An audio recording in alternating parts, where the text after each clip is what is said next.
참 좋은 날입니다.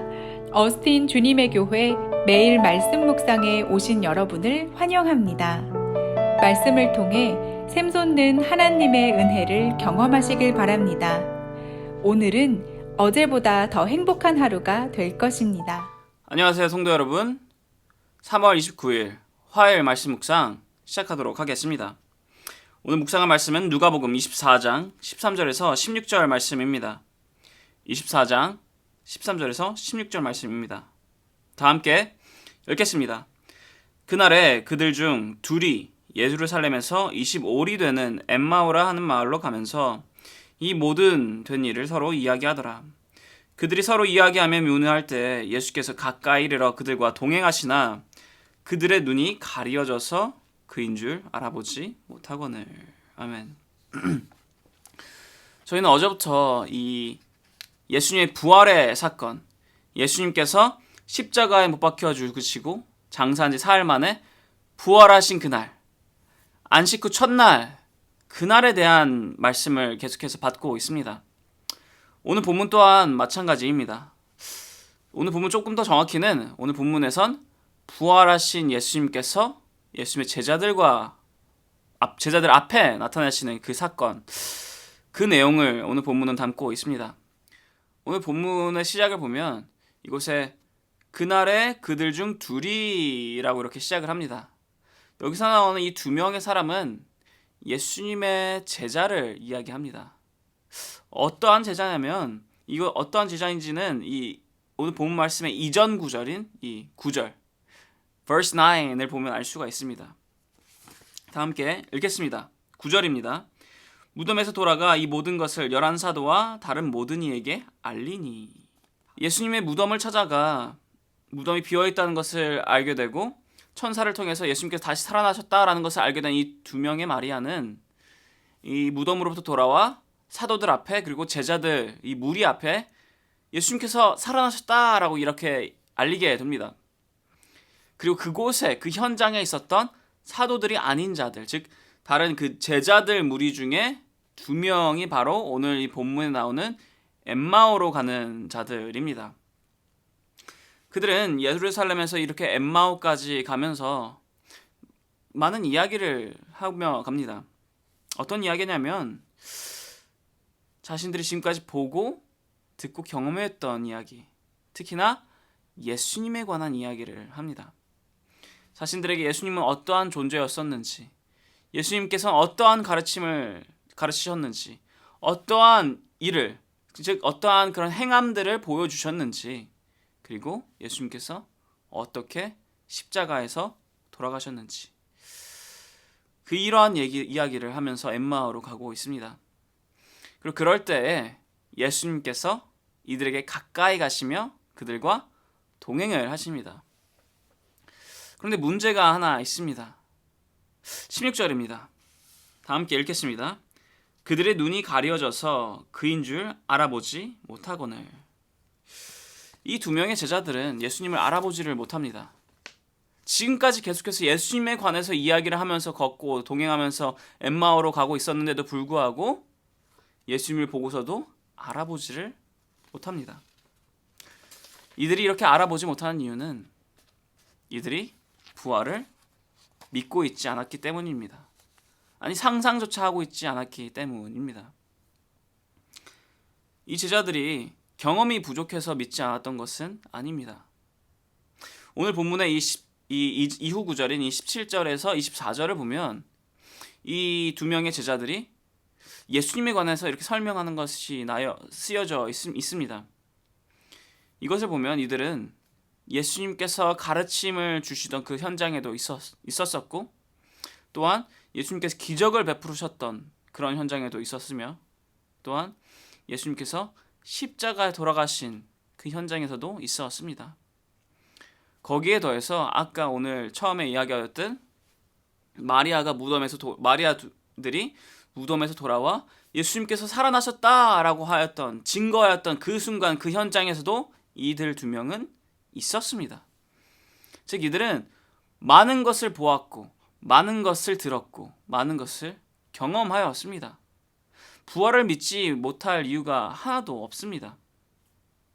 그럼에도 불구하고 이들은 예수님을 보고도 알아보지 못하였고 예수님에 관한 부활을 믿지 못하였습니다. 그 이유는 이들의 영의 눈이 뜨여 있지 않았기 때문입니다. 영의 눈을 뜨지 못해서 부활을 믿지 못했기 때문입니다. 맞습니다, 여러분. 크리스천에게 중요한 것은 이 두 눈, 이 육체의 이 두 눈이 아닙니다. 크리스천에게 중요한 눈은 바로 우리의 마음 가운데 있는, 영 가운데 있는 이 영의 눈입니다. 영의 눈을 떠야지만 비로소 우리는 예수님을 알아볼 수 있습니다. 예수님의 사랑을, 진리를, 영광을 알아볼 수 있습니다. 그렇게 부활을 믿을 수 있습니다. 그렇다면 어떻게 해야 이 영의 눈을 뜰 수가 있을까요? 그 방법을 예수님께서 우리에게 보여주시고 계십니다. 오늘 본문 이후 구절인 25절에서 27절입니다. 25절에서 27절, 3절 다 함께 읽겠습니다. 하나, 둘. 이르시되 미련하고 선지자들이 말한 모든 것을 마음에 더디 믿는 자들이여, 그리스도가 이런 고난을 받고 자기의 영광에 들어가야 할 것이 아니냐 하시고, 이에 모세와 모든 선지자의 글로 시작하여 모든 성경에 쓴 바 자기에 관한 것을 자세히 설명하시니라. 아멘. 예수님께서 무엇을 하셨다고 여기에 쓰여 있습니까?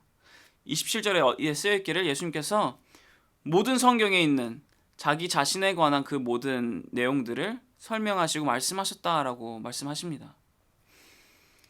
예수님께서 이 제자들 앞에 나아가, 너 내가 예수인 거 못 알아봐? 야, 나 부활한 거 못 믿겠어? 야, 좀 봐봐 하면서 기적을 보여주셨을 수도 있습니다. 뭐 하늘을 날아다니시고, 뭐 손과 발에서 막 물과 불이 뿜어내지며 바람을 막 조종하시고 땅이 갈라지는 그런 인간이 행할 수 없는 능력을 보여주시며 자신의 부활을 증명하셨을 수도 있습니다. 하지만 예수님께서는 그러시지 않으셨어요. 예수님께서 하신 건 바로 말씀을 가르치시고 말씀을 알려주신 것입니다. 말씀을 이 제자들이 말씀을 다시 한 번 더 기억할 수 있도록 도와주신 것입니다. 사람들은 자주 이런 이야기를 합니다. 내가 보면 믿겠다고. 내가 보면 믿겠고 내가 경험하면 믿겠다고 이렇게 이야기를 합니다. 그런데 여러분, 보아도 믿지 못합니다. 보아도, 두 눈으로 보아도 믿지 않습니다. 구약시대에서는 수많은 기적들이 있었습니다. 하늘에서 만나가 내리고 메추라기가 내리고, 또한 홍해가 갈라지고 구름기둥과 불기둥이 자신들을 인도하는 그러한 기적을 사람들은 보았습니다. 경험하였습니다. 하지만 그럼에도 불구하고 우상 숭배를 하고 하나님을 배신하였습니다. 믿음이 없었습니다. 신약시대에서도 마찬가지입니다. 예수님을 통해서 수많은 표적들이 보여졌었습니다. 그리고 많은 사람들이 그 표적을 보았습니다. 그럼에도 불구하고 많은 제자들은 예수님의 부활을 믿지 못하였습니다. 지금 현 시대는 어떻습니까? 현 시대에서도 마찬가지입니다. 우리의 삶 가운데 하나님께서는 끊임없이 역사하시며 우리를 인도하고 함께 하십니다. 우리는 이것을 이미 경험하였고 많이 보았습니다. 그럼에도 불구하고 우리는 우리의 믿음이 흔들릴 때가 있는 것을 알 수 있습니다. 올바른 믿음은 육체의 이 두 눈으로 보는 것을 통해서 생기지 않습니다. 올바른 믿음은 이 육체의 두 눈이 아니라 우리 마음의, 우리 영의 눈으로 봐야지만 생길 수가 있습니다. 우리는 영의 눈이 뜰 때야 비로소 부활을 믿을 수가 있습니다. 예수님을 알아볼 수가 있습니다. 31절 그리고 32절을 다 함께 읽어보겠습니다. 31절 그리고 32절입니다. 그들의 눈이 밝아져 그인 줄 알아보더니 예수는 그들에게 보이지 아니하시는지라. 그들이 서로 말하되 길에서 우리에게 말씀하시고 우리에게 성경을 풀어주실 때에 우리 속에서 마음이 뜨겁지 아니하더냐 하고, 제자들의 눈이 밝아져 예수님을 알아볼 수 있게 됩니다. 그리고 제자들은 말합니다. 성경을 풀어주실 때 우리 마음이 뜨겁지 않았느냐라고. 한국어 이 번역본은 성경을 풀어주었다라고 이렇게 쓰여 있는데 영문 버전, 조금 더 원어에 가까운 영문 버전을 보면 좀 다르게 쓰여 있습니다. 여기 이렇게 쓰여 있습니다. While he opened to us the scriptures. Opening the scriptures. 영의 눈을 열기 위해선 말씀이 열려야 합니다. 말씀이 열려 우리 마음과 영 가운데 채워져야 합니다. 우리의 삶 가운데 채워져야 합니다. 그렇게 우리는 채워진 이 말씀을 통해 말씀을 기억해야 합니다.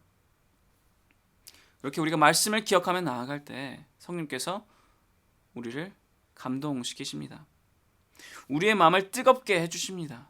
이 뜨거운 마음과 이 뜨거운 성령님의 인도하심으로 우리가 앞으로 나아갈 수 있도록 흔들리지 않도록 도와주십니다. 제가 최근에 읽었던 책에 이렇게 쓰여 있었습니다. 성령 없이 말씀만 있으면 메마를 것이고 말씀은 없고 성령만 있으면 터져버릴 것이고 말씀과 성령이 함께할 때엔 자라날 것이다 라고. 맞습니다, 성도 여러분. 우리가 예수님을 알아보기 위해선, 우리가 부활을 믿기 위해선 우리는 우리의 영의 눈이 열려야 합니다. 그리고 그 영의 눈을 열기 위해서 우리는 말씀을 기억해야 합니다. 성령님의 감동이 있어야 합니다. 그건 여러분, 말씀을 가까이 하시기 바랍니다. 내 삶 속에서 말씀을 채우기 위해서 말씀을 가까이 하시기 바랍니다. 그렇게 말씀을 기억하시기 바랍니다. 나의 매 순간순간의 언어 속에서, 행동 속에서, 생각 속에서 말씀이 자연스럽게 나올 수 있도록, 스며들어 있을 수 있도록 말씀을 기억하시기 바랍니다. 그리고 또한 간구하시기 바랍니다. 성령님의 감동이 우리의 마음 가운데, 영 가운데 항상 있을 수 있도록, 우리의 마음과 영 가운데 성령의 불타오름이 있을 수 있도록 기도하시기 바랍니다. 그렇게 말씀과 성령이 우리와 함께할 때 우리는 그때야 비로소 올바르게 자라날 수 있을 것이고 부활을 향한 믿음을 가질 수 있을 것입니다. 사랑하는 성도 여러분, 말씀과 성령님께서 함께 하시는 그런 모든 여러분 되시기를 축원합니다. 기도하겠습니다. 하나님 아버지, 감사드립니다. 주님께서 말씀하셨습니다. 육체의 눈이 아니라 영의 눈을 떠 알아보라 라고 말씀하셨습니다. 주님, 영의 눈 뜨겠습니다. 영의 눈을 뜨기 위해서 말씀을 가까이 하겠습니다. 나의 삶 속에서 말씀을 채워서 그 말씀을 살아가겠습니다. 말씀을 항상 기억하겠습니다. 그리고 또한 기도하겠습니다. 성령님의 감동이 있을 수 있도록, 성령님의 불타오르심이 우리 안에 있을 수 있도록 기도하겠습니다. 주님, 말씀과 성령님께서 함께 할 수 있도록 저희들 이끌어 주시옵소서. 말씀과 성령님께서 함께 하실 때 저희들이 주님을 향한, 부활을 향한 믿음이 굳셀 수 있도록 인도하여 주시옵소서. 감사합니다. 주님, 감사합니다. 사랑하는 예수 그리스도 이름으로 기도드렸사옵나이다. 아멘. 화요일 기도 제목으로 함께 기도하기를 바랍니다. 첫 번째로 온라인 예배와 모임들을 위해서 기도해 주시기를 바랍니다. 온라인으로 모이지만 그 예배와 모임 가운데 동일한 하나님의 은혜가 있도록 기도해 주시기를 바랍니다. 그리고 또한 참석자들이 그 예배와 모임에 정성을 다해 참여할 수 있도록 기도해 주시기를 바랍니다. 두 번째로 함께 기도하였으면 하는 것은 화요 중보 기도 모임을 위해 기도해 주시기를 바랍니다. 이 화요 중보 기도 모임이 성령 충만한 기도 모임이 될 수 있도록, 그리고 또한 이 화요 중보 기도 모임이 교회의 영적 동력이 될 수 있도록 기도해 주시기를 바랍니다. 세 번째로 기도하였으면 하는 것은 선교사님들을 위해 기도해 주시기를 바랍니다. C국의 임동화 선교사님, 필리핀의 오정윤 선교사님, 러시아의 김성종 선교사님을 위해서, 그분들의 사역을 위해서, 그분들의 삶을 위해서, 그분들의 모든 것을 위해서 함께 기도하였으면 합니다. 기도하겠습니다.